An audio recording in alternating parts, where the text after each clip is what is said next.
इस बात में तो कोई दोहराए नहीं है कि नरेंद्र मोदी बीते 10 सालों से देश का सबसे लोकप्रिय राजनीतिक चेहरा बने हुए हैं। मगर इन दिनों चर्चाओं में एक प्रश्न और सुनाई देने लगा है, और वो प्रश्न ये है कि ऐसा भी क्या कारण है कि बीते 2 बार से भारतीय जनता पार्टी को प्रचंड बहुमत मिल रहा है, उसके बावजूद एक भी सांसद ऐसा नाम नहीं निकल कर आता है जिसके लिए कहा जा सके कि ये बड़े प्रभावी है। इन्होंने बीते 10 सालों में अपने आप को इस तरह से साबित किया है कि अब इनके नाम पर भी वोट मिल सकते हैं। ये चेहरा पार्टी के लिए वोट खींच सकता है, इसका प्रभाव इतना बढ़िया हुआ है, इन्होंने अपने आप को इतना अच्छा प्रूव करके दिखाया है। और कमाल की बात यह है कि बीते 10 सालों में 2 बार प्रचंड बहुमत मिला है। परिस्थितियां एक स्पष्ट जनादेश वाली रही है।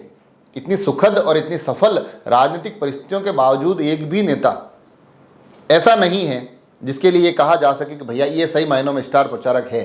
ये सांसद जी ऐसे हैं जिनमें ये करिश्मा है कि वो वोटों को खींच सके, वो रैलियों में भारी भीड़ जुटा सके, जो लोगों में विश्वास अपनी बातों के माध्यम से पैदा कर सके। और जब इसके कारणों की चर्चा करते हैं तो बहुत लाजवाब और मज़ेदार कारण निकल कर आते हैं। 2 कारण बड़े महत्वपूर्ण तरीके से बताए जाते हैं। पहला तो ये कहा जा रहा है कि ये लोग नेता भी इतनी मेहनत करना नहीं चाहते हैं, ये सब भी मोदी के भरोसे ही है, मोदी के नाम पर निर्भर है कि नरेंद्र मोदी जी हैं, हम वैसे ही जीत जाएंगे तो फिर क्यों इतना दुखी होना। मगर जो दूसरा कारण निकलता है वो अपने आप में राजनीतिक मायनों में बड़ा ही शानदार और जानदार कारण होता है कि कई लोग यह भी कहते हैं कि नरेंद्र मोदी अपने आप में इतना बड़ा नाम है, उनके आसपास का जो पूरा जो एक आवरण है वो इतना व्यापक और इतना प्रभावी है कि उस आवरण के सामने अगर कोई नया आवरण तैयार होने की कोशिश करता है तो हो सकता है उसको राजनीतिक रूप से दरकिनार कर दिया जाए। और इसके पीछे के उदाहरण भी लोग देते हैं। एग्जाम्पल्स में बीते कुछ राज्यों के चुनावों के बाद के लिए गए फैसले बताते हैं कि किस तरह से वहाँ के जो प्रभावी छत्रप थे उनको साइडलाइन कर दिया गया है। ऐसी कुछ गाहे बेगाहे चर्चाएं या अफवाहें यूपी को लेकर भी आती है कि हो सकता है कि योगी आदित्यनाथ को लेकर भी किसी फैसले पर किसी अलग बदलाव की तरफ चर्चाएं या कुछ चीज़ें हो रही हो। इसमें कितनी सत्यता है किसी को पता नहीं है, मगर ये चर्चाएं चलती रहती है। हालांकि मैं यहाँ इस एपिसोड में विशुद्ध रूप से सांसदों की बात कर रहा हूँ।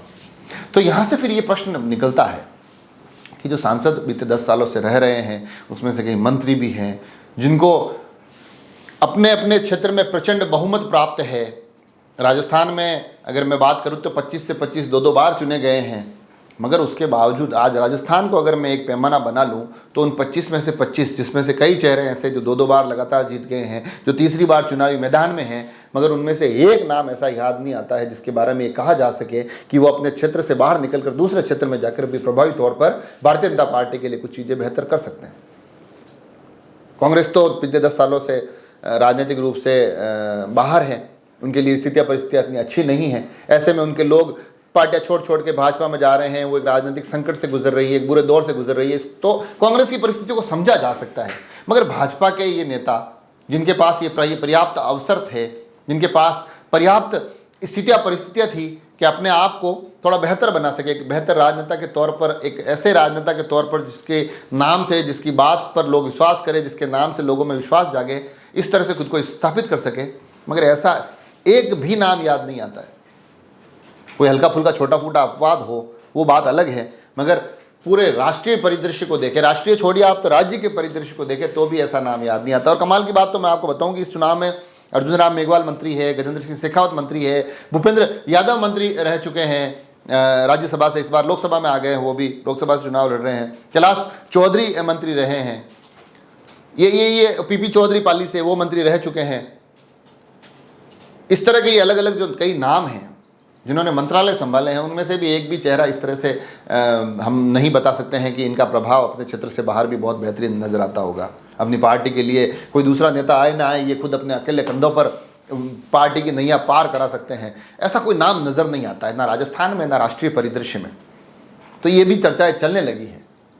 और उसके जो 2 कारण मैंने बताए वो बड़े बेहतरीन कारण हैं कि एक तो कि नरेंद्र मोदी के नाम पर निर्भर रहो, क्या टेंशन लेनी है, मस्त रहो, जीत जाएंगे, मोदी के नाम पे वोट मिल जाएंगे। और दूसरा कि भैया बड़े होने की कोशिश कर ली तो छोटे कर दिए जाओगे। यह भी एक अपने आप का अलग विश्लेषण है, यह भी अलग अलग एक कारण है, मज़ेदार कारण है। तो कुल मिलाकर ये चीज़ें चर्चाएँ चल रही है अगर आपको भी ऐसा कोई नाम याद आता है जो आपको लगे कि नहीं नहीं इस आज के इस एपिसोड से इतर कुछ नाम ऐसे हैं जिन्होंने अपने आप को साबित करके दिखाया है, जिन्होंने अपना दायरा बढ़ा कर दिखाया, तो मुझे ज़रूर बताइए। उस चेहरे पर भी कभी वीडियो बनाएंगे। मगर कुल मिला के आज के राजनीतिक हालात भारतीय जनता पार्टी के इन 10 सालों के सफल और सुखद दौर के बावजूद भी किसी एक प्रभावी चेहरे के इंतज़ार में खड़े दिखाई देते हैं।